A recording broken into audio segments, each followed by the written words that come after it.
Bienvenue sur Talents Précieux, le podcast des soft skills au travail, ces forces singulières qui font les succès d'un parcours professionnel.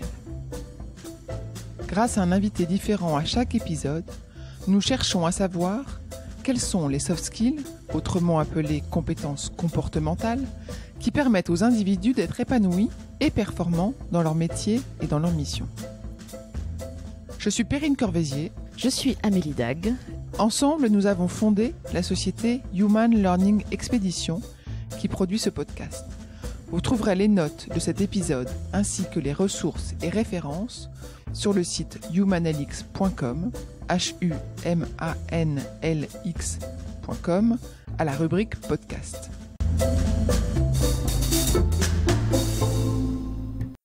Être parfumeur, ça prend des années, c'est à peu près 10 ans, donc c'est un vrai métier.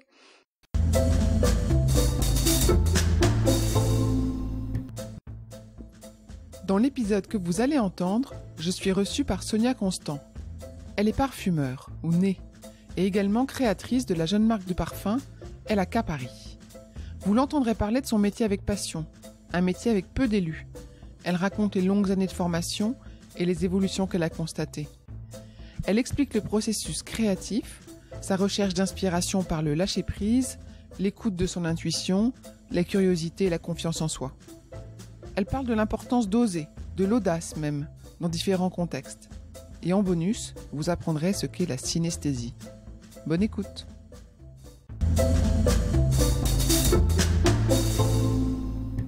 Bonjour Sonia. Bonjour Perrine. Sonia, tu es senior parfumeur chez Givaudan Paris. Est-ce que ça veut dire la même chose qu'être née, N-E-Z ? Oui, tout à fait. Ça veut dire exactement la même chose. Après, née, c'est un petit peu réducteur de se réduire à l'organe, puisqu'en fait, le métier de parfumeur, ça demande également énormément de créativité. Donc, il y a un vrai travail cérébral. Au-delà de savoir bien sentir c'est très important, bien sûr. C'est notre outil pour vérifier ce qu'on a créé. Mais avant tout, être parfumeur, cela signifie être créatif, avoir des nouvelles idées, avoir des visions. Et ensuite, on vérifie avec son nez que ce qu'on a écrit est conforme à ce qu'on avait dans la tête. Je vois de ton profil LinkedIn que tu as contribué ou créé même plus de 50 fragrances ces dernières 5 années. T'en crées autant que ça ? Alors, on a la chance chez Givaudan d'avoir accès en fait à tous les projets des plus grands groupes, L'Oréal, Puig, Shiseido, Interparfums, et donc ça fait effectivement beaucoup de projets à travailler. Et c'est vrai qu'aujourd'hui, les parfumeurs sont très sollicités et je travaille 10-15 projets en même temps, donc potentiellement je peux en gagner. Alors évidemment, c'est un travail très compétitif. Quand on travaille sur un projet, c'est comme pour les architectes, on est en compétition. Donc on est déjà en compétition en interne chez nous et on est aussi en compétition avec d'autres sociétés concurrentes comme Givaudan et IFF. Et après, c'est l'entonnoir. Il y en a sur les 30 soumissions, il y en a 20 qui sont gardées, puis 10, puis 5, puis 3, puis 2, puis 1. Donc la chance de gagner, elle est quand même minime en fait quand on regarde. Voilà. Mais comme on a beaucoup de projets chez Givaudan, on a un peu plus de chance aussi de gagner des choses visibles. On a des très jolis projets. Qui sont assez visibles sur le marché. Donc, tu peux en citer quelques-uns qu'on peut retrouver en ce moment en parfumerie ? Oui, alors j'ai beaucoup travaillé sur la marque Narciso Rodriguez, que j'affectionne particulièrement, parce que j'aime beaucoup le travail de Monsieur Narciso Rodriguez et j'aime beaucoup sa personnalité également. Donc le dernier en date, c'est le rouge de Narciso Rodriguez, le fleur musc, le bleu noir, et le bleu noir EDT et EDP. Ensuite, j'ai beaucoup travaillé sur Valentino, sur toute la gamme Valentino Donna Aqua, Donna Noir Absolu, Valentino Donna classique. Voilà. Après, je travaille pour Alexander McQueen, Viktor & Rolf. J'ai travaillé aussi par le passé pour Burberry, Kenzo, même Guerlain, Van Cleef & Arpels, Montblanc, Nina Ricci, tout récemment, Bella d'ailleurs. Voilà, quasiment toutes les marques en fait. Des parfums féminins exclusivement ou pas spécialement ? Non, alors j'ai travaillé les deux. J'ai vraiment fait des parfums masculins et féminins. Après, c'est vrai que j'ai peut-être une patte. Chaque parfumeur est un peu plus orienté féminin ou masculin. J'ai peut-être une patte un tout petit peu plus féminine, mais voilà, je fais les deux et j'aime faire les deux. Et tu ne travailles que sur des fragrances haut de gamme, parce qu'il y a des parfumeurs qui font aussi tout ce qu'on a dans notre quotidien, comme odeur, j'imagine. Tout à fait. Donc, le métier de parfumeur se divise dans ce qu'on appelle la parfumerie fine et la parfumerie consumer, pour la consommation. Donc la parfumerie fine, c'est toutes les marques que je vous ai citées précédemment, les marques de luxe. Après, dans la parfumerie fine, il y a aussi ce qu'on appelle la parfumerie de masse, avec des marques un peu moins luxueuses. Il y a Mango, il y a Zara, après on travaille du Avon, il y a du Natura pour le Brésil. Et puis il y a les produits de grande consommation, donc c'est les parfums pour les shampoings, les déodorants, les gels douche, les crèmes pour les mains, les produits pour la vaisselle, pour la machine à laver. Donc tout ça c'est aussi parfumé, c'est un peu moins visible, on s'en rend moins compte, mais c'est un travail très technique, très difficile parce qu'il y a aussi un prix à respecter qui est plus bas que celui qu'on peut avoir en parfumerie de luxe. Donc ça demande des compétences différentes. Peut-être un peu plus de créativité sur la parfumerie de luxe, mais plus de technicité sur la parfumerie grande consommation. Et donc tu choisis en rentrant, en tout cas t'as des compétences que tu développes dans un secteur que tu peux pas appliquer dans l'autre. J'imagine que tu peux pas tout d'un coup décider d'aller répondre à un appel d'offres sur une lessive. Non, effectivement, au départ, assez rapidement quand même, les profils des parfumeurs se définissent avec le management. C'est pas toujours nous qui choisissons parce que en fait il y a énormément de gens qui postulent pour être parfumeurs. Givaudan a sa propre école de parfumerie et c'est chaque année des milliers de personnes qui proposent. Et malheureusement, il y a 1, 2, peut-être parfois 3 élus chaque année, donc ça fait peu d'élus. Donc on est déjà content d'entrer à l'école de parfumerie quand on veut être parfumeur. Et alors certains veulent déjà d'emblée faire du consumer product parce qu'ils ont un profil plus technique, et d'autres veulent faire plutôt du luxe. Après, c'est en fonction des places, des demandes, des besoins de la société en fait. Est-ce que tu peux nous raconter comment se passe un brief pour un parfum et puis ensuite peut-être aller jusqu'à la création, la mise sur le marché? Je me rends pas compte à quel moment tu interviens. Alors en fait, la société Givaudan est briefée sur un projet. Donc on vient en général avec une équipe de plusieurs parfumeurs. On a aussi une évaluatrice qui est responsable du compte et un commercial également responsable du compte. On reçoit donc le brief, c'est sous forme très souvent d'un PowerPoint. Donc ça peut être une vidéo, ça peut être des images, ce sont des mots. Il y a souvent une target aussi. Est-ce que c'est pour les 15-25? Est-ce que c'est plutôt pour les 25-35? Est-ce que c'est plutôt quelque chose de frais, plus oriental, plus floral? Donc on est quand même assez guidé. Parfois les briefs sont très libres, parfois ils sont plus guidés. Ça dépend. Et ensuite, donc chaque parfumeur va exprimer sa créativité par rapport au brief et va faire ce qu'on appelle une soumission. Donc peut-être on va être 10 parfumeurs chez nous, chez Givaudan, à être briefés sur le prochain Viktor & Rolf par exemple, ou le prochain Lancôme. Et voilà, chaque parfumeur va faire une proposition. Ça se traduit par une proposition olfactive avec un liquide, ou oui. Vous aussi vous répondez par un PowerPoint? Non, pas du tout. Alors oui, si aussi, on a effectivement des équipes marketing avec qui on travaille conjointement et étroitement, et on met également en image le parfum que l'on a créé, mais on commence surtout. Déjà on peut travailler avec le marketing sur les idées aussi. En général, le parfumeur, quelqu'un qui a des idées, normalement, c'est aussi pour ça qu'il a fait ce métier. Et donc il crée. Alors très souvent, on part d'un accord assez brut. C'est vraiment, ça peut être même 5-6 produits, un accord assez fort, complètement inattendu, assez nouveau, assez disruptif. Donc ça, c'est vraiment la partie créative du métier de parfumeur. Et donc chaque parfumeur va présenter son idée. Et effectivement, avec des gens du marketing, ces idées vont être illustrées avec une pyramide olfactive, avec les matières qui sont comprises dedans. Est-ce qu'il y a du cacao? Alors il y aura une image de cacao. S'il y a un nouveau captif, ce sont des molécules que Givaudan développe exclusivement pour Givaudan. Et voilà, on va mettre ça un petit peu en lumière pour mettre la créativité de Givaudan et du parfumeur en avant. Donc par des images, effectivement. Ça peut être un film, ça a déjà été fait. Donc chaque soumission va être effectivement illustrée en images. Et ça, c'est montré au client. Et le client, sur les 10 soumissions, va en garder peut-être 5. Il va dire, bon voilà, ça non, ça va pas, ça va. Ça c'est bien, mais on voudrait que ce soit plus puissant, ou on voudrait que ce soit plus féminin, c'est un peu, ou on voudrait que ce soit plus gourmand, on voudrait que ce soit plus coloré, plus joyful. Voilà, il y a plein de termes pour nous guider, plus vert, plus... Alors, ça peut partir dans tous les sens, mais donc là, on revient au bureau, au laboratoire, et on réécrit sa formule en rapport avec ce que le client nous a dit. Est-ce que, à ce stade-là, vous avez le droit de questionner un peu qu'est-ce que ça veut dire plus vert? Parce que j'imagine que derrière ce mot-là, il peut y avoir 15 interprétations différentes. Tout à fait, on peut, c'est un échange. On est tous, c'est vrai que quand on travaille donc chez Givaudan avec un client, on considère qu'on est tous dans le même bateau. On a tous envie de faire le produit, enfin nous en tant que parfumeur de gagner le projet évidemment, mais dans tous les cas, on veut faire un produit qui marche parce que c'est dans l'intérêt bien sûr de notre client et de Givaudan. Donc on a tous envie de faire le meilleur produit et bien sûr qu'il y a un échange. Si on me dit oui plus fruité, alors est-ce que je vais peut-être répondre est-ce que c'est plutôt fruit rouge ou plutôt un fruit jaune, c'est que c'est plutôt une framboise ou plutôt une poire, ou est-ce que voilà. Donc effectivement on peut aiguiller. Parfois le client est très précis, a des demandes très précises. Parfois il nous laisse aller, il dit je veux juste que ce soit plus des notes fruitées, pas forcément enfin qu'on décrive le fruit, mais quelque chose d'assez abstrait, mais juste plus fruité par exemple. Et donc, si tu arrives dans la shortlist, ensuite tu reproposes une adaptation et tu gagnes. Admettons. Qu'est-ce qui se passe après? Donc, du coup, le projet est lâché ou c'est toi qui continue? Déjà là, il s'est passé en général beaucoup de rendez-vous, d'allers-retours, énormément de formules, peut-être 200, 300, parfois 1000 essais avant d'arriver et d'effectivement gagner. Alors, ça dépend des projets.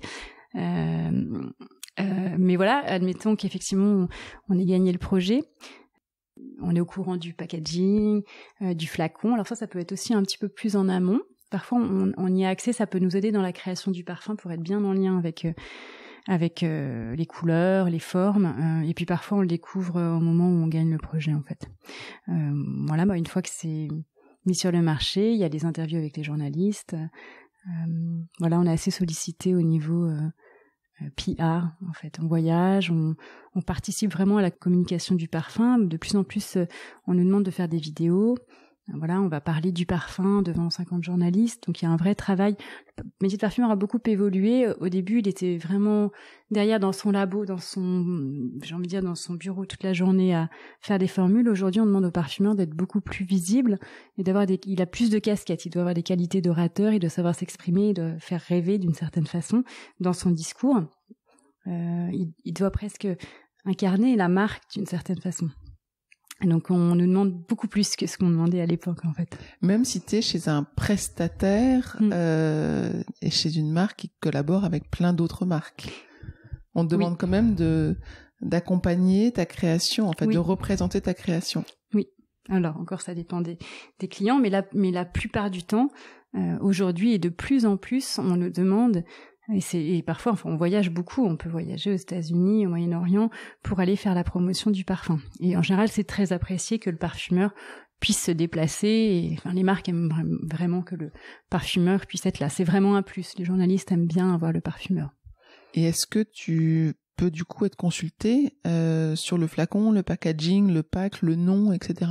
ou pas? Alors, donc quand on nous le montre en cours de développement, on peut, libre à nous bien sûr de faire des commentaires. Après, libre à eux de prendre en compte. Après, c'est pas notre métier, clairement. En tant que parfumeur, on sait faire du parfum. On n'a pas notre mot à dire sur le packaging, le flacon. Voilà, chacun son métier. Et c'est une démarche de création qui est plutôt solitaire ou en équipe chez Givaudan? Le métier de parfumeur chez Givaudan et aussi comme ailleurs, c'est solitaire dans le moment où on crée la formule. Là, on est vraiment seul face à sa recette, en fait, face à ses lignes et à ses chiffres qu'il faut remplir.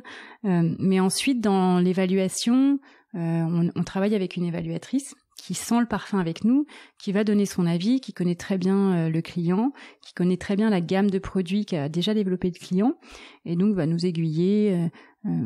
Voilà, c'est vraiment une étape avant de montrer au client. Elle est censée anticiper les commentaires du client pour que le jour où on présente la note au client, le client soit vraiment content. C'est un peu comme un peintre qui aurait un peu la tête dans le guidon devant sa peinture et qui n'a pas beaucoup de recul.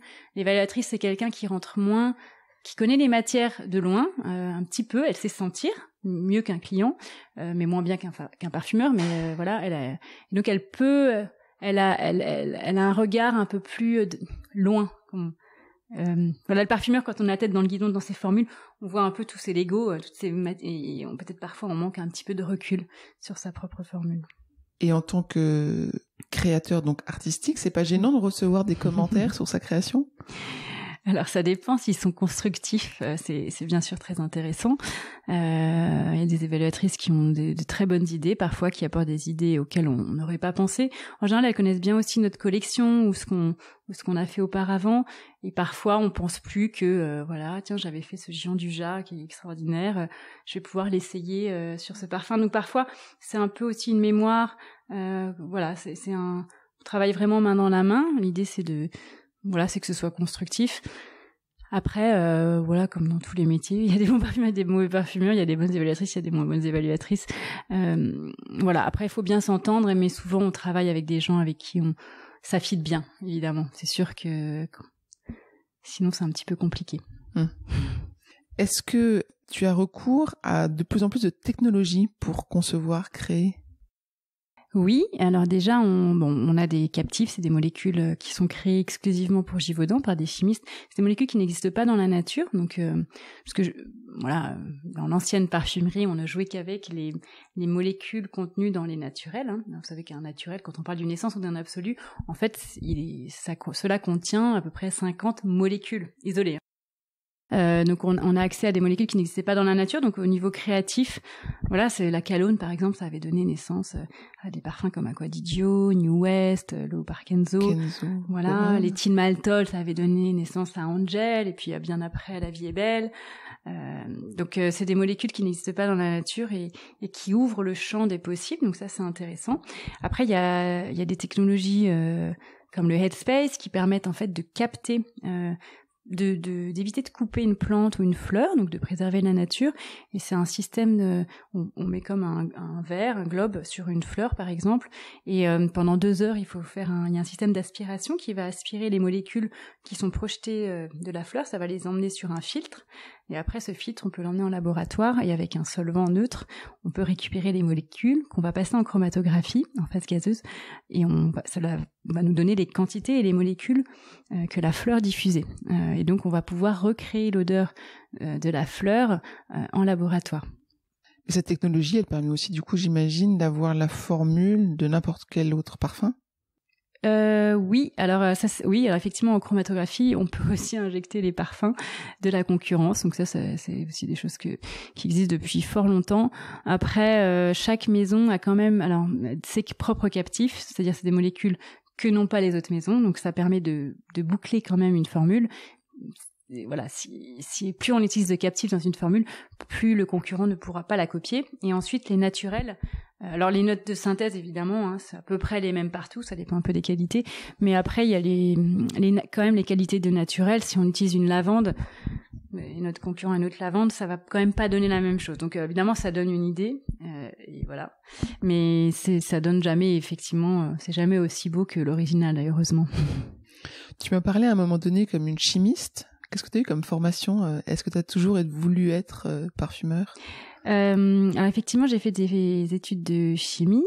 C'est vrai que j'ai fait l'ISIPCA, et à l'époque, pour faire l'ISIPCA, il fallait faire un parcours de chimiste. Et bon, il se trouve que j'étais assez douée en maths et chimie. Mais moi, j'ai toujours voulu faire de la création. Donc au début, je connaissais pas le métier de parfumeur, et je suis pas une fille de parfumeur. J'ai personne dans la parfumerie dans ma famille. Du coup, j'ai connu assez tard le métier, et c'est plutôt je voulais être designer, je voulais je créais des objets, architecte, voilà. Enfin, en tout cas, je voulais être dans la création. Je regardais vraiment des écoles plutôt de création, jusqu'au jour où j'ai découvert qu'effectivement le métier de parfumeur existait en feuilletant une revue de la Chambre de commerce de Versailles. Et là, quand j'ai vu le métier de parfumeur, j'ai dit, mais c'est un métier qui existe. Je vais pouvoir gagner ma vie à faire des parfums, c'est extraordinaire, je veux faire ça. Et j'ai eu la chance de faire un stage chez Givaudan, donc un été, j'ai fait de la pesée pour des parfumeurs. Donc là, j'ai vraiment vu ce qu'était le métier de parfumeur, et c'était comme une évidence. Ce qui a fait un peu peur à ma famille, puisqu'ils savaient très bien que c'était un métier où il y a très peu d'élus. Donc on me dit tous, mais regarde autre chose, tu vas peut-être pas y arriver. Mais j'ai suivi mes convictions, mon intuition, et j'ai pas lâché mon but en fait. Ouais, c'est intéressant. Je reviens sur des créations. Est-ce que pour toi c'est important que tes créations, elles marchent, c'est-à-dire qu'elles se vendent, elles performent? Quelle est ta réaction, ton ressenti par rapport à un succès commercial ou un échec commercial ? Alors oui, on espère tous quand même quand on a travaillé parfois 4-5 ans sur un projet qui va fonctionner. Après, il y a dans les projets des clients, il y a quand même des parfums qui sont à but plus commercial que d'autres. Il y a des choses qui sont un peu plus niches. Il y a des parfums pour des collections, comme là j'ai fait des parfums pour la collection Ferragamo, donc Viktor & Rolf ou Alexander McQueen. Bon, c'est de toute façon des parfums où c'est très éphémère, c'est ça? Ouais, il y a déjà très très peu de points de vente. Bien sûr qu'on espère tous que ça va marcher, mais ce sont pas des parfums qui ont été écrits pour plaire au plus grand monde. Ce sont au contraire des parfums qui ont une forte signature olfactive, qui vont certainement plaire et émouvoir quelqu'un de façon très puissante, mais pas tout le monde. C'est-à-dire que c'est vraiment des vrais partis pris. Donc, et donc c'est une parfumerie assez différente de la parfumerie plus commerciale, où c'est vrai qu'il y a des tests consommateurs, et donc le but c'est quand même de plaire à un plus grand nombre, puisque ce qui va être dans la bouteille, ce sera très souvent le parfum qui a eu les meilleurs résultats de test. Donc voilà. Et dans ta profession, il y a des rankings de parfumeurs, où il y a des prix, on vous décerne des prix? Alors, il y a effectivement tous les ans, on a un peu notre tapis rouge à la Fragrance Fondation, les Fifi Awards, où effectivement sont récompensés les meilleurs parfums par catégorie, donc le meilleur féminin, le meilleur masculin. Après, il y a plusieurs catégories.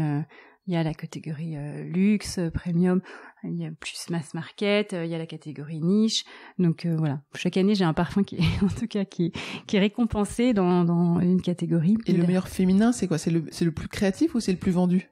Ah non, alors là c'est vraiment normalement le plus créatif, le plus joli techniquement. C'est ça comprend un ensemble de... Alors c'est vraiment le parfum, parce qu'il y a aussi des prix pour le flacon, pour le packaging, pour la pub, hein, donc le prix sur le parfum, il parle vraiment que du parfum. Et là, ça récompense vraiment la créativité.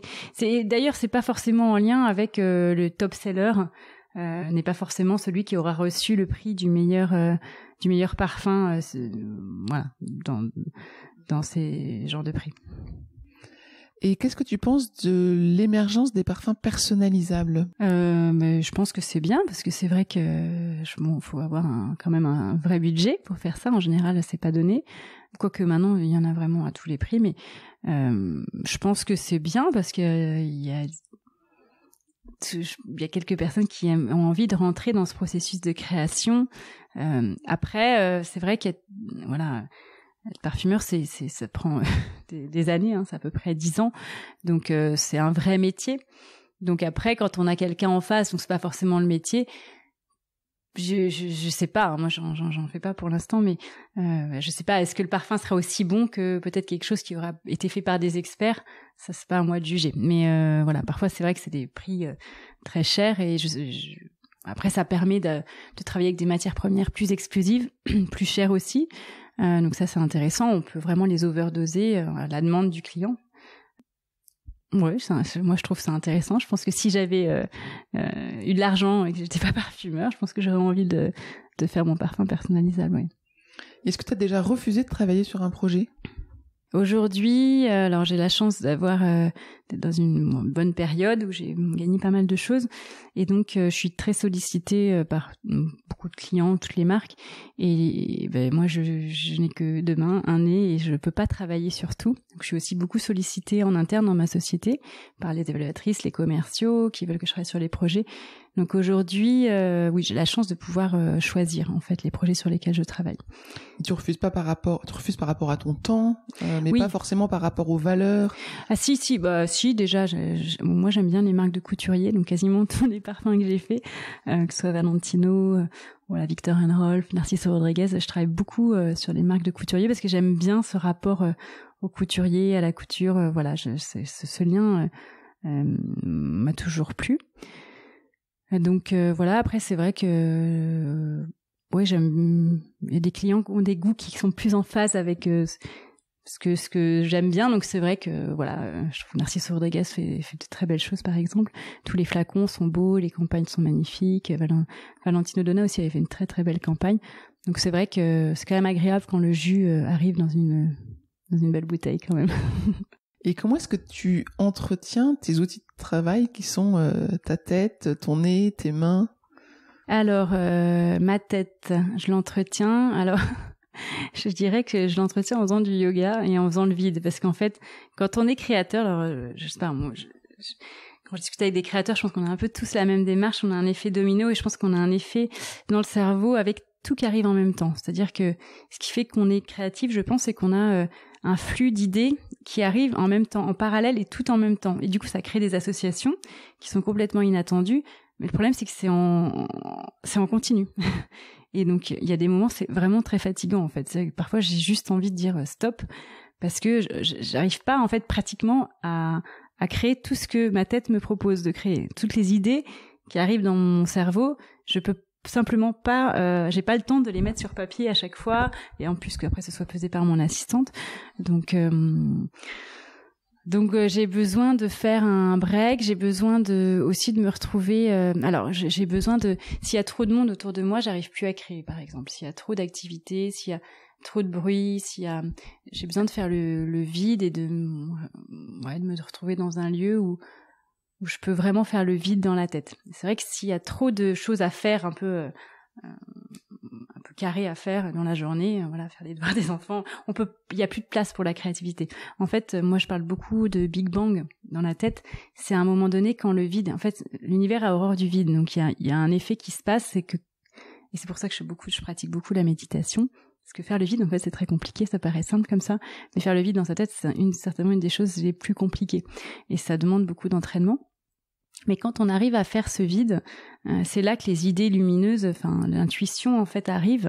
Et il faut beaucoup d'intuition dans ce métier, parce que si c'est pour refaire les mêmes choses qui ont déjà été faites, finalement, c'est pas très intéressant. On peut bien sentir, mais c'est avoir des idées de génie, ça c'est autre chose, et c'est ce qu'on espère, en tout cas, avoir cette forme d'illumination qui n'arrive que quand le cerveau est dégagé de toute idée, de toute pensée, en fait, négative, positive, peu importe, hein, ça je parle aussi des idées, des pensées positives. Il faut faire le vide. Donc ça, c'est une pratique. Donc ça, ton cerveau, tu fais le vide, yoga, méditation. Ouais. Ton nez, comment est-ce que tu le protèges ? Le nez, déjà je fume pas beaucoup. Moi, je suis fumeuse sociale, hein, donc je fume pas beaucoup, donc ça c'est bien. Sinon, j'évite tous les médicaments, tout ce qui est quand je suis enrhumée, à part du sérum physiologique, je mets rien d'autre dans mon nez, c'est hyper important. Une seule fois, je me suis retrouvée à cause d'un produit, à base de soufre, ou je sais plus, en tout cas, être anosmique. Et alors là, c'est vrai que j'ai eu très très peur. Donc, sérum physiologique, c'est tout. Eau de mer, Stérimar, ces trucs-là. Et puis, la troisième, c'était... Je parlais de tes mains, peut-être aussi. Les mains. Les mains. Pas plus que ça. Dans le métier de parfumeur? Je sais pas, pour doser, pour... Ah, c'est pas moi qui pèse mes formules. On a la chance d'avoir une assistante. Chaque parfumeur a une assistante qui a des doigts de fée et qui nous pèse nos formules. Et comment tu travailles avec elle, justement? C'est intéressant. Parce que pour lui dire plus de lavande et moins non, de je ça. l'écris ma formule. C'est comme une recette de cuisine. En fait, j'ai un logiciel informatique qui s'appelle Sphinx, et j'écris mes formules. C'est une quantité, une ligne, un ingrédient, une quantité. Par exemple, je vais mettre 10% de lavande. C'est beaucoup. 5%, on va dire, de lavande. Je vais mettre 2% de citron. Donc dans ta tête, les volumes sont déjà chiffrés. Oui. D'accord. Elle s'écrit quand j'écris ma formule, ça s'écrit aussi dans ma tête, en fait. Ou c'est déjà dans ma tête et je l'écris. Ça peut être l'un ou l'autre. Mais parfois, quand on commence dans la parfumerie, on se trompe. Hein. C'est-à-dire qu'on a une idée et la réalisation, c'est pas tout à fait ce qu'on avait dans la tête. Il nous faut quelques essais avant d'y arriver. Après, plus on a d'expérience et plus effectivement ce qu'on a en tête, ça arrive très rapidement. C'est dosé dans ta tête, en fait. Ouais, bon, ça c'est normal, hein, c'est des millions d'essais, au bout d'un moment ça rentre. Et est-ce que tu peux l'appliquer dans d'autres secteurs? Est-ce que, je sais pas, quand tu cuisines, t'as des capacités, des facilités? Ouais, c'est super lié, effectivement, le métier de parfumeur et la cuisine. Après, beaucoup de parfumeurs aiment cuisiner. Moi, j'aime pas trop cuisiner, j'adore bien manger, mais je crois pas que je sois une très bonne cuisinière. Mais bien sûr, en fait, les associations en parfumerie, certaines en tout cas peuvent être réutilisées en alimentaire, en cuisine, et inversement en cuisine, on peut utiliser des associations, par exemple un plat thaïlandais à base de kombawa, voilà, de citronnelle, de lait de coco, de riz, tout ça. C'est des choses qu'on peut mettre en odeur. Un plat indien, un curry, ça va donner des idées. Des cocktails, par exemple, un cocktail à base de gin tonic. Moi, j'ai beaucoup travaillé autour des notes un peu quinine, gin tonic, Schweppes, des mojitos. Bon, ça, c'est des choses voilà, qui ont déjà beaucoup été vues, mais oui, c'est très, très lié, en fait. Tu t'inspires dans tes voyages ? Beaucoup, oui. Est-ce que tu vas jusqu'à créer une marque, peut-être ? Oui, en fait, alors je voyage beaucoup avec mon mari. Des voyages un peu pas là où tout le monde a été en général, et ce que j'aime dans ces voyages, c'est que justement ce lâcher prise dont je parlais tout à l'heure, en fait, ce vide, je l'obtiens parce qu'en fait, quand on voyage et qu'on est dans un terrain inconnu et qu'on découvre un paysage complètement inconnu, en fait, il y a ce moment, en fait, comme c'est nouveau, comme on l'approche de rien, il y a ce moment de vide qui se crée dans la tête, on est juste subjugué par ce qui se passe et on atteint ce moment qu'on cherche à travailler en méditation, par exemple. En fait, on l'atteint quand on est en voyage. Et c'est ça qui me plaît dans le voyage. Et le mouvement aussi m'a toujours... je sais pas, le fait de marcher ou d'être dans un train ou d'être dans un avion, le fait que le corps soit en mouvement, je trouve ça assez libérateur pour l'esprit et la créativité. Voilà, et puis le fait de laisser voir la nature. Voilà, j'étais en Botswana il y a pas longtemps. C'était le passage des éléphants le matin très tôt. C'était des oiseaux qui venaient boire dans le puits d'eau qui était juste à côté de notre maison. Et puis à chaque heure de la journée, c'était un autre animal. Après, c'était les éléphants. C'était vraiment un spectacle. Et c'est vrai que c'est des moments où il y a vraiment des idées intéressantes qui apparaissent. Mais parce que c'est des moments où on est seul, on n'est pas dans le brouhaha, on n'est pas dans l'activité, dans le train-train, et c'est des moments où ouais, l'illumination, elle est là. Et du coup, quand je suis en voyage, j'ai toujours un carnet de voyage, je suis avec mon Moleskine, et puis j'écris en fait des bouts de formules, je commence à écrire des associations. Puis je rencontre bien sûr des fleurs incroyables que j'avais jamais rencontrées. Là, j'ai rencontré une fleur qui s'appelle Yesterday, Today or Tomorrow. Et elle a un autre nom, elle s'appelle Kiss Me Quick, je trouve ça super joli. Et en fait, parce que simplement, elle sent à différents moments de la journée. Ça, c'était à Victoria Falls, au Zimbabwe. Et voilà, et du coup, je me balade avec ma petite mallette pour faire des headspace. Donc, c'est la technique dont je parlais tout à l'heure. Et je vais attraper les odeurs que je rencontre lors de mes voyages. Et après, quand je rentre à Paris, je les fais injecter en chromatographie, et donc je peux récupérer ces odeurs. Donc ça va de la fleur dont je vous parlais, ça va d'un acacia, d'une sauge sauvage dans le désert du Kalahari, j'ai même fait un faciès d'éléphant, voilà, qui est basiquement un faciès d'éléphant. Donc c'est parce qu'on utilise beaucoup les notes animales en parfumerie. On les utilisait beaucoup, on les utilise beaucoup moins, mais je crois que ça va revenir. Et voilà, en l'occurrence, quand c'est un peu séché, ça a une note un petit peu mielée. Finalement, il y a quelque chose, ça sent le foin, hein, parce que comme les éléphants sont végétariens, finalement, c'est pas pas désagréable comme odeur, et c'est des choses qu'on pourrait utiliser en parfumerie. Donc voilà, je rencontre des odeurs, des nouvelles associations, que ce soit dans les plats cuisinés, dans les fleurs, les plantes, les orchidées que je vais rencontrer, les fruits, là vous en avez un, le baobab, le fruit du baobab, c'est incroyable ça, le fruit du baobab. Ça a une odeur un peu acidulée, fruitée, ça ressemble un peu au fruit de la passion, mais sans le côté butyrique. Voilà, c'est hyper intéressant. Donc j'ai découvert ça. Quoi Comment ? Butyrique, c'est le côté un peu trop mûr, kiwi trop mûr. D'accord. En parfumerie, on dit c'est butyrique. Voilà, donc ça c'est par exemple, je suis revenue du Botswana et j'ai fait plein d'essais autour du baobab, du fruit, et aussi du baobab l'arbre, parce qu'en fait l'écorce, elle a aussi une odeur hyper intéressante. Voilà, donc évidemment par les voyages, on a accès à une multitude, la nature. Mother Nature nous a offert les plus belles choses, donc et on est loin c'est pas en étant derrière notre bureau qu'on peut avoir accès à tout ça. Et du coup, tu fais des voyages où tu prends ton temps, j'imagine. Voilà. Je prends mon temps, j'écris des formules, et c'est vrai que ces formules, elles peuvent m'inspirer évidemment pour tous mes projets créatifs avec les marques pour lesquelles je travaille pour Givaudan, mais notamment j'ai créé donc la marque Elaka Parfum, qui est effectivement basée, donc il y a 7 parfums qui sont basés sur 7 voyages qu'on a fait, et ça raconte en fait ces voyages donc en olfactif, mais pas que. En fait, j'ai travaillé avec la synesthésie pour Elaka. Donc la synesthésie, c'est la capacité à transformer un sens en un autre sens. la plus connue, c'est la synesthésie des gens qui savent lire en couleur. Alors, c'est pas mon cas, hein, je sais pas comment ça se peut, mais il paraît que sur un texte, certaines personnes peuvent voir des couleurs à la place des lettres. Le R sort rouge, par exemple. Moi, j'ai la synesthésie, mais je pense que beaucoup de parfumeurs doivent l'avoir, je sais pas. En tout cas, je transforme les sons, les couleurs, les formes en odeurs, mais aussi les sensations. C'est la sensation du vent sur la peau, c'est la sensation de l'air moite, de l'humidité, de la mousson au loin, c'est la brûlure du soleil sur la peau. Ce genre de sensation que j'essaie de traduire en parfum. Donc, dans les parfums Elaka, il y a toujours un ingrédient central qui a été rencontré lors du voyage, mais c'est surtout toutes ces moments éphémères captés que j'ai essayé de transformer. Dans Brume de Khao Sok, par exemple, c'était Khao Sok, parc national en Thaïlande, au sud de la Thaïlande. C'est une région extrêmement humide parce que c'est entre Phuket et Suratami. Il y a une jungle impénétrable, donc on entend les bruits du gibbon. Donc j'essaie de traduire le rythme des singes qu'on peut entendre, des clameurs de la jungle, et puis toute cette humidité qu'on a. Voilà, donc j'essaie de traduire ça par une brume. Voilà, en plus des odeurs que j'ai rencontrées, qui était la spider lily, qui est une fleur qui a une forme des pétales en forme de pattes d'araignée qui sont comme un tiare un petit peu. C'est très très solaire. Voilà, donc j'essaie d'associer tout ça pour créer Brume de Khao Sok pour Elaka.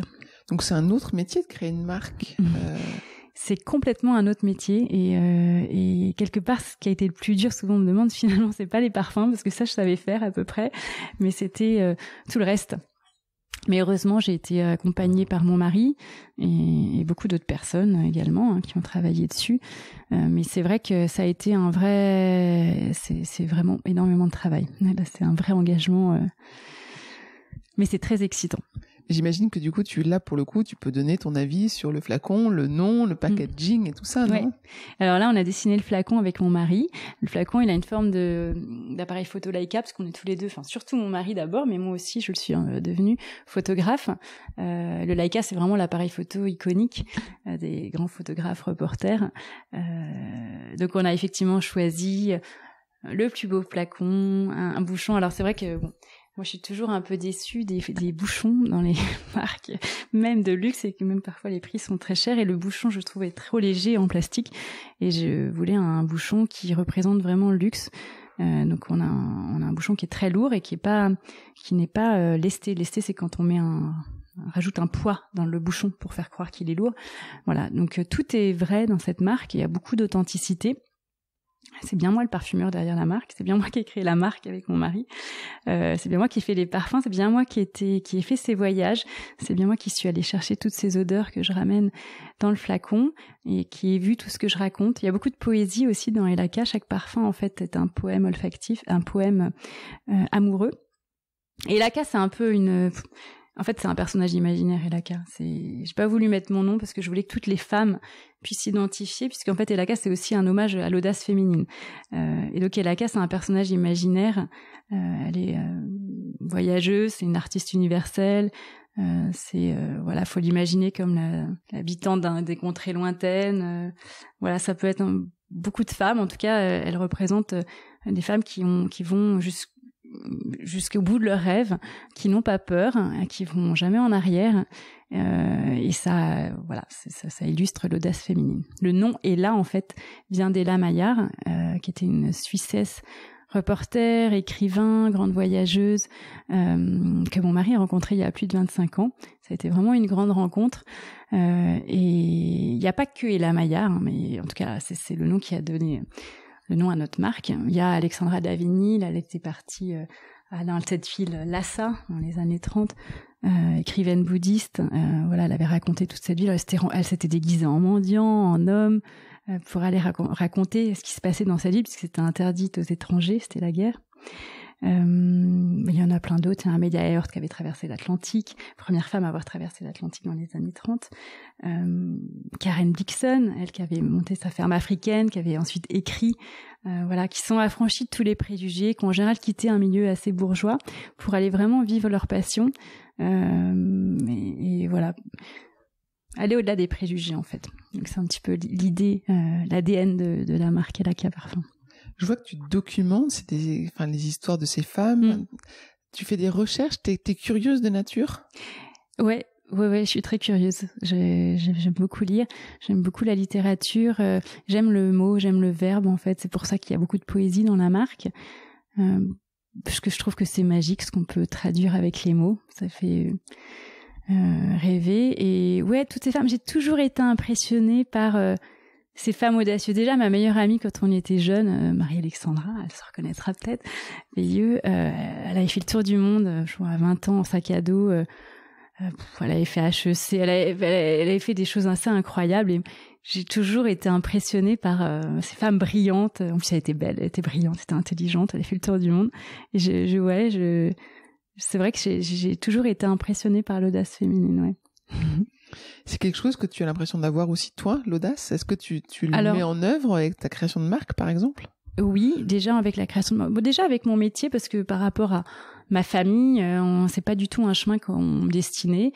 Je pense que personne pensait que j'arriverais à être parfumeur, parce que j'étais plutôt timide, introvertie, un peu rêveuse, et du coup, on s'imaginait pas que je pourrais réussir à être parfumeur, parce que c'est quand même un métier, il y a peu d'élus. Et ensuite, oui, la création de la marque. Effectivement, je suis une des premières femmes à avoir créé ma marque. Il y a vraiment une tendance aujourd'hui de parfumeurs créateurs qui montent leur marque. Le premier, ça a été Francis Kurkdjian, il y a une dizaine d'années, avec la maison Francis Kurkdjian qui a été rachetée par LVMH il y a peu de temps, qui a été le précurseur et le premier. Ensuite, il y a eu quelques hommes parfumeurs, mais qui sont souvent proches de la retraite. Et il n'y a pas eu de femme parfumeur, en fait, qui a créé sa maison de parfum. Donc, en ça, je suis la première, et en ça effectivement il y a une audace, et je suis encore jeune, je sais pas, mais en tout cas je suis pas encore à la retraite, voilà. Et donc effectivement c'est aussi une façon de dire pourquoi pas nous, pourquoi il y a que des hommes qui créent leur marque. C'est tout à fait possible de le faire. Après il y a un homme dans ma vie qui m'aide, je suis pas toute seule à faire tout évidemment, mais voilà, en ça, oui, je pense qu'il y a une forme d'audace avec Elaka Parfum. Et collaborer avec son mari, tu disais, oui. C'est ton mari qui est avec toi. Est-ce que c'est compliqué? Est-ce que c'est simple pour toi? C'est assez simple parce qu'on s'entend bien, on a les mêmes goûts. Alors c'est facile pour choisir les flacons, les concepts. Bon, les voyages, on les a fait ensemble, donc non, c'est assez facile. Ce qui est plus compliqué, c'est qu'on est devenu un peu une entreprise. Il y a ce côté, bon voilà, on est vraiment, comme on a tous les deux un travail en fait à plein temps, on fait Elaka en plus, et donc effectivement, on travaille tout le temps. C'est voilà, donc c'est peut-être ça qui est un peu compliqué, c'est de plus avoir beaucoup de temps libre, surtout qu'en plus on a quand même 2 enfants. Donc voilà, on manque un peu de temps libre, mais voilà, c'est une aventure super excitante, donc on est content. Ça fait combien de temps que vous avez lancé? On a lancé il y a pas longtemps, en décembre dernier, mais en fait on réfléchit à cette marque depuis longtemps. Moi, depuis avant même que je commence à être parfumeur, en fait, j'étais plutôt dans les boutiques genre Annick Goutal, Serge Lutens, Creed, donc il y a une vingtaine d'années, il y avait pas du tout de marque niche, il y avait même pas encore Frédéric Malle à cette époque, et c'est vrai que j'aimais particulièrement la parfumerie de niche. Elle me faisait rêver quand j'allais chez Serge Lutens. Je sais pas, ça m'évoquait des belles matières. J'ai pas, ça me faisait plus partir peut-être que d'autres parfumeries. Et donc j'avais toujours effectivement eu en tête un jour d'avoir cette liberté créative, de pouvoir produire et faire véritablement ce que j'ai en moi, voilà, sans frein, sans après. Voilà, c'est quelque chose de très personnel en fait. Et là, c'est quelque chose de beaucoup plus personnel. Et vous êtes distribué déjà dans... On a à peu près 48 points de vente. Oui, on est en France. On a 2 points de vente. On est au Bon Marché chez Liquide. On est en Russie, au Tsum de Moscou, Tsum de Saint-Pétersbourg et la Vremena Goda. On est en Allemagne. On a une dizaine de points de vente. En Italie également, une dizaine de points de vente. Là, je viens d'ouvrir Amsterdam la semaine dernière. Donc le Néderlande avec 8 points de vente chez Skins Cosmetics. On est aussi à Isetan au Japon, on est en Roumanie, je crois qu'on est en Espagne aussi, voilà, donc on ouvre petit à petit, là on va s'attaquer au Middle East. Voilà, donc on a été assez vite en fait sur l'international, on a ouvert beaucoup de portes assez rapidement. Et on est content puisque souvent on nous accueille les bras ouverts dans des beaux points de vente. On cherche vraiment, Elaka, c'est une marque très exclusive. Donc on est dans les plus beaux points de vente à chaque fois dans chaque pays. Et c'est la stratégie de la marque en fait. Il y a d'autres parfums qui vont être créés pour Elaka ? Oui, il y en a déjà un qui va sortir bientôt, le prochain. Voilà, puis après on aura un rythme d'1 ou 2 lancements par année, je pense. D'accord. Est-ce que tu pourrais sans trop réfléchir, me citer un succès professionnel, le premier qui te vient à l'esprit, et nous raconter ce que c'était que ce succès? Alors, ce sera forcément dans la parfumerie, vu que j'ai toujours été là-dedans. Je pense que mon premier succès, finalement, c'est mon premier parfum créé. Ça a été l'Aqua Allegoria Tiare Mimosa pour Guerlain. Donc, il y a maintenant, ça remonte, il y a, je sais plus, 10 ou 10 ans, peut-être 15 ans, je sais plus. C'est un parfum que j'avais fait avec, à l'époque, Sylvaine Delacourte, qui était chez Guerlain, en tant qu'évaluatrice. Et voilà, j'étais contente, j'étais très jeune parfumeur et on m'avait donné ma chance. Et c'est vrai qu'il y a aussi une question de ça. Je pense quand on est jeune parfumeur, quelqu'un qui a envie de donner la chance à un jeune qui a encore rien fait, qui a rien signé, donc c'est un petit peu voilà. C'est comme demander à un architecte de faire sa maison alors il a jamais rien fait, donc c'est quand même assez courageux. Donc je la remercie pour ça. Et ouais, voilà, c'était. Qu'est-ce que tu avais mis en œuvre, peut-être pour la première fois, pour que ça marche?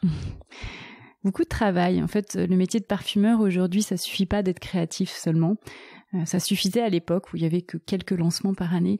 Aujourd'hui, il y a tellement de lancements, il y a tellement de compétitions que c'est vraiment la force de travail quand même qui fait la différence.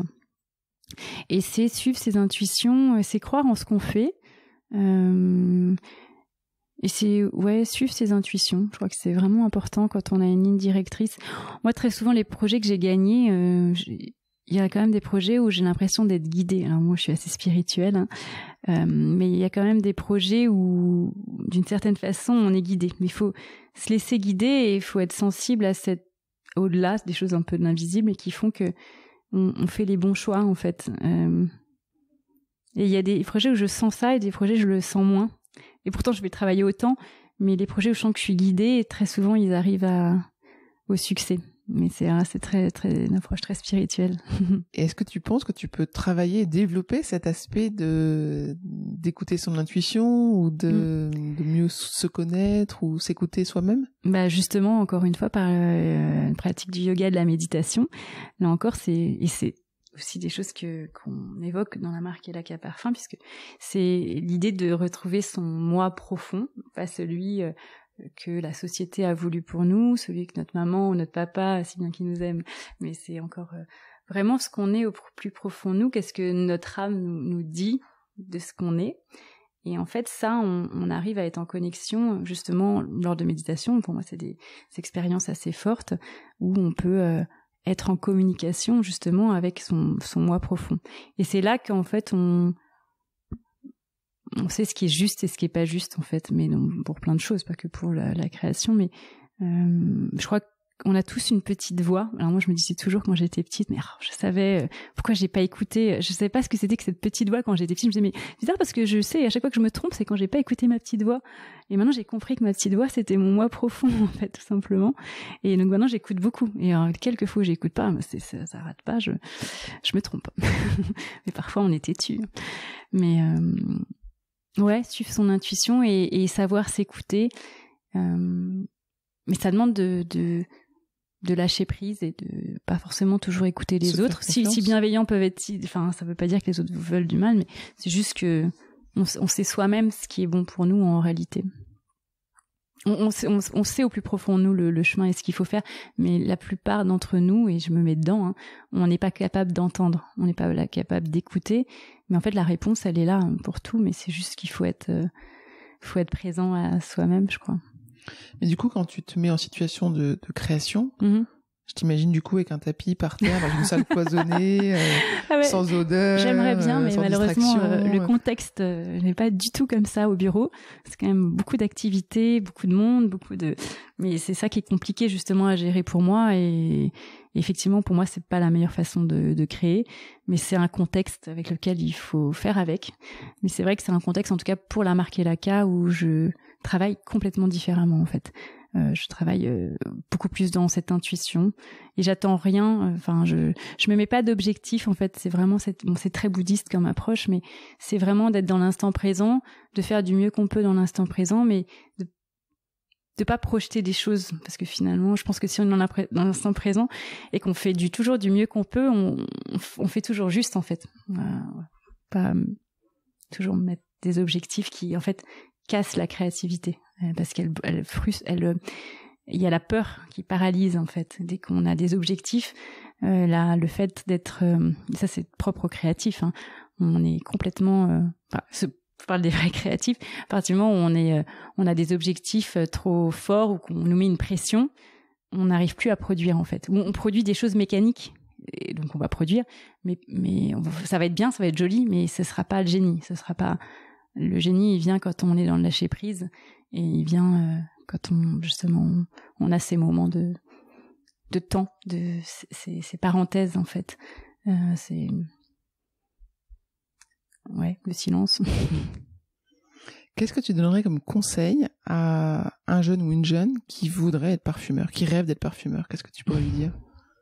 Déjà qu'il y aille et qu'il écoute ses rêves, qu'il ose, parce que c'est vrai que aujourd'hui quand même il faut oser. C'est vrai que j'ai beaucoup de jeunes parfumeurs qui tapent à ma porte, qui veulent être mon trainee.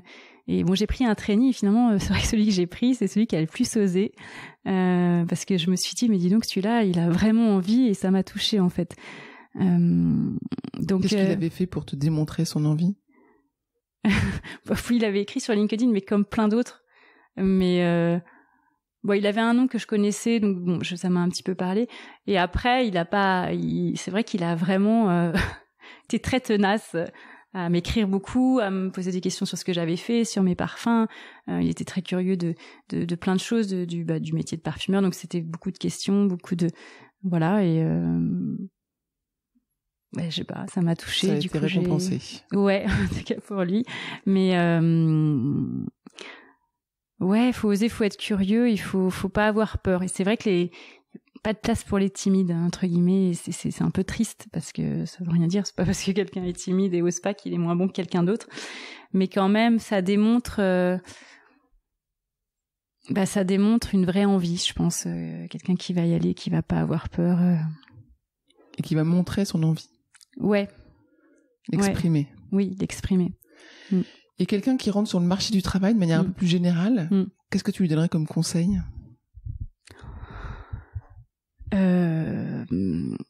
Déjà, je pense qu'il faudrait moi j'ai eu la chance de faire le métier que je voulais, qui me passionne, et je pense qu'on donne toujours mieux dans ce qui nous plaît. Donc, c'est ce que je dis à mes enfants quand ils me demandent qu'est-ce que je dois faire, maman, qu'est-ce que tu penses que je devrais faire? Je dis, mais ce qui te plaît, ce que tu as envie de faire, c'est ce que tu feras de mieux de toute façon. Et je pense que beaucoup de gens sont frustrés en fait parce qu'ils ont suivi des voies que leurs parents, parce que c'était des générations de médecins, alors ils ont fait médecin par exemple. Ils sont frustrés, ils sont pas heureux dans ce qu'ils font, donc il vaut mieux faire un métier de passion, peu importe le salaire, et faire quelque chose qui nous plaît vraiment. Et je pense que il faut faire ce qu'on a envie de faire au plus profond de soi et pas ce qu'on nous a dit de faire en fait. Encore une fois, on revient à apprendre à bien se connaître et suivre encore son intuition, et même dans le choix d'un travail plutôt qu'un autre. Là aussi, c'est une question d'intuition, de sentir si on est guidé. On arrive à la fin de notre conversation. Qu'est-ce qu'on peut te souhaiter professionnellement? De continuer d'avoir du succès sur tous les projets sur lesquels je travaille avec Givaudan, parce que c'est vrai que le métier de parfumeur, c'est des métiers de vague. Il y a des parfumeurs qui ont eu énormément de talent sur une décennie, puis la décennie d'après, à une période de creux. Donc c'est un métier qui est difficile dans le sens où on peut être projeté aux étoiles avec beaucoup de succès, et puis finalement les 10 années d'après avoir plus de succès, et je pense que c'est assez difficile à gérer. De continuer avec ça, et puis que la marque Elaka rencontre aussi le succès, c'est quelque chose qui me plairait aussi, qui me plairait particulièrement, oui. Merci beaucoup Sonia. Merci.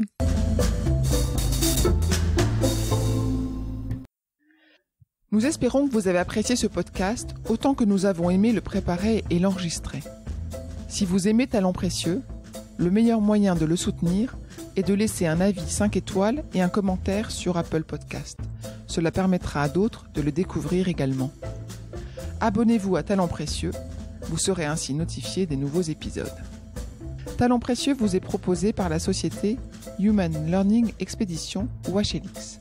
Nous concevons et mettons en œuvre des programmes originaux et impactants destinés à révéler et développer les soft skills des individus pour en faire des acteurs épanouis et performants dans l'entreprise du XXIe siècle.